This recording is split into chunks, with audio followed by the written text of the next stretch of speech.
अस्सलाम वालेकुम स्टूडेंट। आज हमारी फार्मास्यूटिक की क्लास है और आज हम 2 नए मेथड पढ़ेंगे जिसमें से एक का नाम है डिसेंटेशन और दूसरे का नाम है डीलिक्वेसेंस।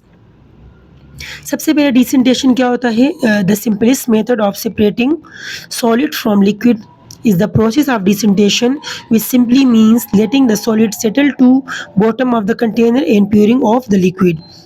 यानी दो चीज़ें आपने ली, एक सॉलिड और एक लिक्विड है, आपने उन दोनों को अलग करना है। तो इसके लिए आप थोड़ा-सा वेट करोगे ताकि सारा जो सॉलिड मटेरियल है वो नीचे बैठ जाए।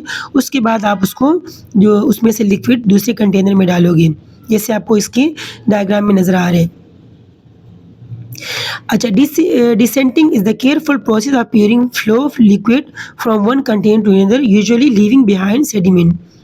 आप इसको बिल्कुल केयरफुली करोगे कि उस लिक्विड के अंदर कोई भी सॉलिड का पार्टिकल नहीं आना चाहिए। इसकी फार्मेसी में एप्लीकेशन क्या है? A mixture of to immiscible liquid can also be separated by decantation. यानी आपके पास अगर दो लिक्विड ऐसे हैं जो आपस में डिसॉल्व नहीं हो रहे, जैसे एक पोलर है और एक नॉन पोलर है, या एग्जांपल ऑयल और वाटर है, तो आप उसका थोड़ा वेट करोगे कि उनका जो लेयर है वो सेपरेट हो जाए, लिक्विड नीचे हो जाए और जो ऑयल है वो ऊपर हो जाए, तो उसके बाद आप इसको एक दूसरे से अलग कर सकते हो। दूसरा, इस मेथड को हम यूज़ करते हैं प्यूरीफाई द सॉलिड, यानी सॉलिड को प्यूरीफाई करने के लिए। उसके अलावा हम इस मेथड को यूज़ करते हैं सॉलिड में से लिक्विड को अलग करने के लिए या लिक्विड में से सॉलिड को अलग करने के लिए, और जो आपके पास जेल्स होते हैं या मैग्मास होते हैं उसको अलग करने के लिए। मैग्मास क्या होता है? ये एक गाढ़ा सॉल्यूशन होता है, जेली की तरह होता है।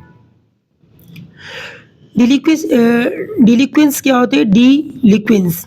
Liquescence, the process by which substance absorb moisture from the atmosphere until it dissolve in the absorbed water and form a solution। कोई भी मटेरियल होगा, सब्सटेंस होगा, जिसको आप इन्वायरमेंट में रखोगे और वो इन्वायरमेंट से वाटर को एब्जॉर्ब करेगा, और वो तब तक एब्जॉर्ब करेगा जब तक वो उसमें डिसॉल्व होके एक सॉल्यूशन का फॉर्म ना बनाए, एक लिक्विड फॉर्म ना बनाए।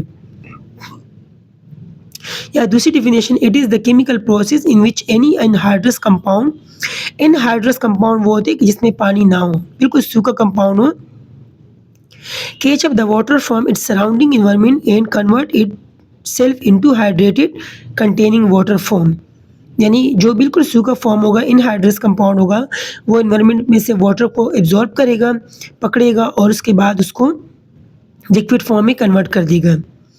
यहाँ पर एक कन्फ्यूजन बच्चों को होती है कि डिलिक्वेसेंस मटेरियल और हाइग्रोस्कोपिक मटेरियल क्या सेम है? तो नहीं, दोनों बिल्कुल अलग अलग हैं। डिलिक्वेसेंस मटेरियल वो होते हैं जो वाटर को एब्जॉर्ब करके एक सॉल्यूशन बनाएगा, जबकि हाइग्रोस्कोपिक मटेरियल सिर्फ वाटर को एब्जॉर्ब करेगा लेकिन उसको सॉल्यूशन की फॉर्म में कन्वर्ट नहीं करेगा। डिलिक्वेसेंस की एग्जांपल आपके पास है, जैसे calcium chloride, magnesium chloride and zinc chloride, जबकि हाइग्रोस्कोपिक की एग्जांपल है sugar, sodium chloride and silica gel. Silica gel आपने देखी होगी, आपके जो दवाई के डब्बे आते हैं टैबलेट्स के छोटे छोटे बॉटल्स, उसके अंदर एक छोटी सी तीली होती है जिसमें छोटे छोटे दाने होते हैं गोल गोल, वो सिलिका जेल होते हैं। वो इसलिए रखते हैं ताकि वो दवाइयों में से मॉइस्चर को एब्जॉर्ब करे और दवाइयों के अंदर हाइड्रोलाइसिस ना हो। इसकी एप्लीकेशन क्या है हमारे पास? एक तो deliquescent compound are used to remove the water produce by chemical reaction, यानी कोई भी केमिकल रिएक्शन हुआ उसमें से अगर आपके पास वाटर बना है तो आप इस मेथड के जरिए इसमें से वाटर रिमूव करोगे। उसके अलावा these substance are used to preserve different pharmaceuticals, बहुत सारे फार्मास्यूटिकल्स दवाइयाँ होती है, टेबलेट्स होती है, उसको भी प्रिजर्व करने के लिए आप ये मेथड अप्लाई करते हो।